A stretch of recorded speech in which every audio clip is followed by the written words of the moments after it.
இயேசுவில் பிரியமான சகோதர சகோதரிகளே, ஆண்டின் பொதுக்காலம் 16வது ஞாயிறாகிய இன்று கேட்டே பல நேரங்களில் நாம் கேட்டும் உதவி புரியாமல் இருக்கக்கூடிய காலகட்டத்தில் கேட்காமலே உதவி செய்வது கடவுளின் இயல்பு. எனவே கடவுளின் பிள்ளைகளாகிய நாமும் அவ்வாறு உதவி செய்வது என்பது தலை சிறந்தது என்பதை பற்றி சிந்திப்பதற்கு இன்றைய வாசகங்கள் நமக்கு அழைப்பு கொடுக்கின்றன. மேற்கு தொடர்ச்சி மலையாக இருக்கலாம், அல்லது ஒவ்வொரு வருடமும் நாம் எதிர்கொள்ளும் பருவநிலை காலநிலைகளாக இருக்கலாம். அது மழை காலம், குளிர்காலம், கோடை காலம் என்ற காலங்கள் எல்லாம் நாம் கேட்காமலேயே பல மில்லியன் ஆண்டுகளாக இயற்கை நமக்கு தந்திருப்பதாக அறிவியல் ஆராய்ச்சியாளர்கள் சொல்கிறார்கள். நாம் மழைக்காக ஜெபிக்கலாம் அல்லது ஜெபிக்காமல் போகலாம். மழை பெய்வதில் கொஞ்சம் அதிகம் அல்லது குறைவாக இருக்கலாம். அது நம்முடைய மனித தவறுகளால் தான். ஆனால் இயற்கை தன்னுடைய கடமையை நாம் கேட்காமலேயே ஒவ்வொரு ஆண்டும் செய்து கொண்டிருப்பதாக ஆராய்ச்சிகள் மிக தெளிவாக சொல்லுகின்றன. எனவே கடவுளும் இதற்கு விதிவிலக்கு அல்ல என்பதைத்தான் நாம் இன்று சிந்திப்பதற்கு அழைக்கப்படுகின்றோம். ஒரு 4-5 உதாரணங்களை நாம் பார்க்கலாம். முதலாவதாக தாவீது அரசனை கடவுள் தேர்ந்து கொண்டதை பார்க்கிறோம்.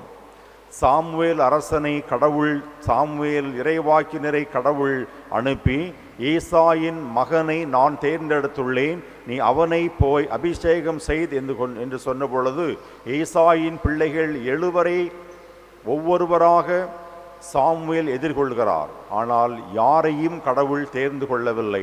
உனக்கு இவ்வளவுதான் குழந்தைகளா, வேறு குழந்தைகள் யாராவது இருக்கிறார்களா என்று சொன்ன பொழுது ஒரு சிறுவன் இருக்கிறான், அவன் ஆடு மாடுகளை மேய்த்து கொண்டிருக்கிறான் என்று சொன்ன பொழுது அவனை வரச்சொல் என்று சொன்ன பொழுது கடவுள் தாவீதை தேர்ந்து கொள்கிறார் அரசனாக. அவனை சாமுவேல் திருப்பொழிவு செய்கிறார். எந்த இடத்திலும் தாவீது தான் அரசனாக வேண்டும், கடவுளால் திருப்பொழிவு செய்யப்பட வேண்டும் என்று எந்த சூழலிலும் எதிர்பார்க்கவில்லை, கேட்கவில்லை. கடவுளே அவனை தேர்ந்தெடுத்து கொடுப்பதை பார்க்கிறோம். அதுபோல கானாவூர் திருமணத்தை எடுத்துக்கொண்டமை என்றாலும் அங்கே ஒரு திருமணத்தில் திராட்சை ரசம் குறைவாக இருக்கிறது, அது பற்றாக்குறையால் போய் முடிய போகிறது என்பதை தெரிந்த அன்னை மரியாள் தான் போய் கேட்கிறாரே ஒழிய அந்த மணமகள் வீட்டார் யாரும் எந்த உதவியும் கேட்கவில்லை. மரியாள் சொல்ல தன்னுடைய முதல் புதுமையை நம் ஆண்டவர் இயேசு கிறிஸ்து அங்கு செய்வதை நாம் பார்க்கிறோம். ஆக மரியாளும் சரி, இயேசுவும் சரி, இவரிடம் போய் யாரும் கேட்கவில்லை, தாமாகவே செய்கிறார்கள் என்பதை பார்க்கலாம்.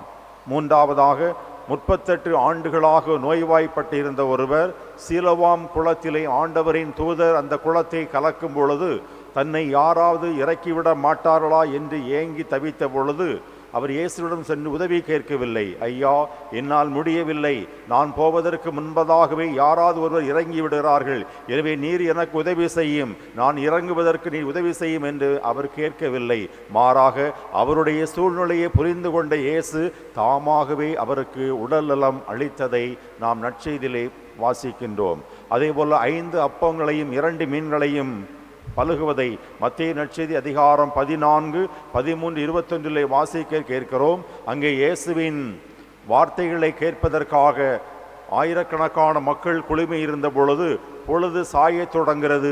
அங்கே யாரும் இயேசுவிடம் எங்களுக்கு பசியாக இருக்கிறது, நாங்கள் வீடுகளுக்கு செல்லும் பொழுது நாங்கள் களைப்படையலாம், எனவே எங்களுக்கு போதுமான உணவை தாரும் என்று சொல்லி யாரும் கேட்கவில்லை. மாறாக இயேசுவே அவர்களின் தேவையை, எதிர்கால தேவையை கருத்தில் கொண்டு அவர்களுக்கு அந்த மீன்களை பலுகி கொடுத்தார் என்பதையும் நாம் வாசிக்க கேட்கிறோம். அதுபோல எம்மாவு சீடர்களை பார்க்கலாம். உயிர்த்த இயேசு எம்மாவு சீடர்களுக்கு மாத்திரம்தான் தோன்ற வேண்டும் என்றல்ல, ஒரு சிலருக்கு ஏற்கனவே தோன்றிவிட்டார். இருப்பினும் சீடர்கள் இன்னும் முழுமையாக அவர்கள் நம்பாததனால் எம்மாவு சீடர்களுக்கு தான் ஒரு வழி பயணி போல அவரோடு சென்று தான் உயிரோடு இருக்கிறேன் என்பதை அவர்களுக்கு தெள்ளத் தெளிவாக விளக்குவதை பார்க்கிறோம். ஆக எம்மாவு சீடர்களும் இயேசு கிறிஸ்து தங்களுக்கு தோன்ற வேண்டும், தன்னுடைய உயிர்ப்பை தங்களுக்கு மெய்ப்பிக்க வேண்டும் என்று சொல்லி எந்த இடத்திலும் அவர் கேட்கவில்லை. இயேசு தானாகவே சென்று அவர்களுக்கு விளக்கத்தை கொடுப்பதை பார்க்கிறோம். எல்லாவற்றிற்கு மேலாக நாம் வணங்குகின்ற, நாம் போற்றுகின்ற, ஒவ்வொரு கல்வாரி பலியிலும் ஒப்பு கொடுக்கின்ற நற்கருணையை இங்கு இருக்கக்கூடிய நாமோ அல்லது துவக்க கால கிறிஸ்தவர்களோ சீடர்களோ யாரும் கேட்கவில்லை. ஆண்டவரே, நீர் எங்களை விட்டு போக போகிறீர், எங்களுக்கு ஒரு திருவருட் சாதனத்தை அல்லது ஒரு நற்கருணை ஏற்படுத்தி தாரும் என்று யாரும் கேட்கவில்லை. ஆனால் இயேசு தெள்ள தெளிவாக உணர்ந்திருந்தார். தாம் விண்ணகம் சென்ற பின்பு இந்த மன்னகத்தில் இந்த மக்கள் கூட்டத்தை எல்லாம் ஒருங்கிணைக்க வேண்டும் என்றால் தன் வடிவிலே அங்கு ஒரு திருவருட் சாதனம் ஏற்படுத்தப்பட வேண்டும். அது நற்கருணை என்பதை தெள்ள தெளிவாக உணர்ந்து இதை என் நினைவாக செய்யுங்கள், இதை என் நினைவாக பருகுங்கள் என்று சொல்லி இயேசு கிறிஸ்து நற்கருணையை உருவாக்கியதை நாம் பார்க்கிறோம். இவை அனைத்தும் நாம் கேட்காமலேயே இயேசு கிறிஸ்துவும் கடவுள் தந்தையாம் கடவுளும் நமக்கு செய்திருப்பதை பார்க்கலாம். இன்று வாசிக்கப்பட்ட முதல் வாசகத்திலே பார்க்கிறோம், அங்கே சாராள் இருக்கிறாள். அங்கே 3 மனிதர்கள் வடிவிலே கடவுள் வந்த பொழுது அவர்களுக்கு ஆபிரகாம் உபசரிப்பு செய்த பொழுது அங்கே சாராள் எனக்கு உதவி வேண்டும், எனக்கு குழந்தை வேண்டும் என்று அந்த சமயத்தில் கேட்கவில்லை, ஆபிரகாமும் கேட்கவில்லை. ஆனால் ஆண்டவர் தாமாகவே சொல்லுகிறார், அடுத்த ஆண்டு இளவேற் காலத்தில் நான் திரும்பி வரும்பொழுது உன் மனைவி சாரா கருவுற்றிருப்பாள் என்ற ஒரு செய்தியை சொல்லுகிறார். சாராளும் கேட்கவில்லை, ஆபிரகாமும் கேட்கவில்லை. அதுபோல இந்த வாசிக்கப்பட்ட நற்செய்தி வாசகத்திலே பார்க்கிறோம், பல நேரங்களில் மார்த்தா மரியா வீடுகளுக்கு நம் ஆண்டவர் இயேசு கிறிஸ்து வந்திருந்தாலும் இந்த நேரத்தில் இயேசு கிறிஸ்து வந்ததன் நோக்கம் மரியாவுக்கு தெள்ள தெளிவாக புரிகிறது. வழக்கம் போல மார்த்தா பலவிதமான பணிகளை இயேசு கிறிஸ்துக்கு செய்வது போல செய்கிறாள். இயேசு கிறிஸ்து தனக்கு உணவு வேண்டாம் என்று சொல்லவில்லை, எனவே வழக்கமான உணவை அவர் தயாரித்து செய்து கொடுக்கிறாள். அதே சமயத்தில் மரியா இயேசுவின் குறிப்பை அறிந்து அவர் உள்ளத்தில் இருக்கக்கூடிய வேதனையை, அவர் கண்களில் காணப்படக்கூடிய ஒரு தேடலை புரிந்து கொண்டவளாக ஒரு சீடத்தியாக அந்த இடத்தில் மாறி அவருடைய காலடியில் அமர்ந்து அவள் இயேசுவின் வார்த்தைகளை கேட்கிறார். ஆக முதல் வாசகத்திலே பார்க்கிறோம், கடவுள் கேட்காமலே செய்கிறார். நற்செய்தி வாசகத்தில் பார்க்கிறோம், இயேசு கேட்காமலே இந்த 2 பெண்மணிகளும் தங்களுக்குரிய இயல்பை அவர்கள் வெளிப்படுத்தி இயேசுவுக்கு உதவி செய்வதை பார்க்கிறோம். ஆக கிறிஸ்துவில் பிரியமானவர்களே, இன்றைய வாசகம் நமக்கு தெள்ள தெளிவான ஒரு கருத்தை சொல்லுகின்றன. இன்று பல நேரங்களில் நாம் உதவி கேட்டாலும் நமக்கு உதவி செய்வதற்கு ஆள் இல்லை. சில நேரங்களில் நாம் கேட்காமலே நம்மிடம் இருப்பதை பிடுங்கி செல்வதற்கான ஆட்களும் உண்டு. அது பணமாக இருக்கலாம், அல்லது சொத்துக்களாக இருக்கலாம், அல்லது வேறு எந்த பொருட்களாக இருக்கலாம். நாம் கேட்காமலே வலுக்கட்டாயமாக திருடி செல்லக்கூடிய, அபகரித்து கொள்ளக்கூடிய சூழலும் உண்டு.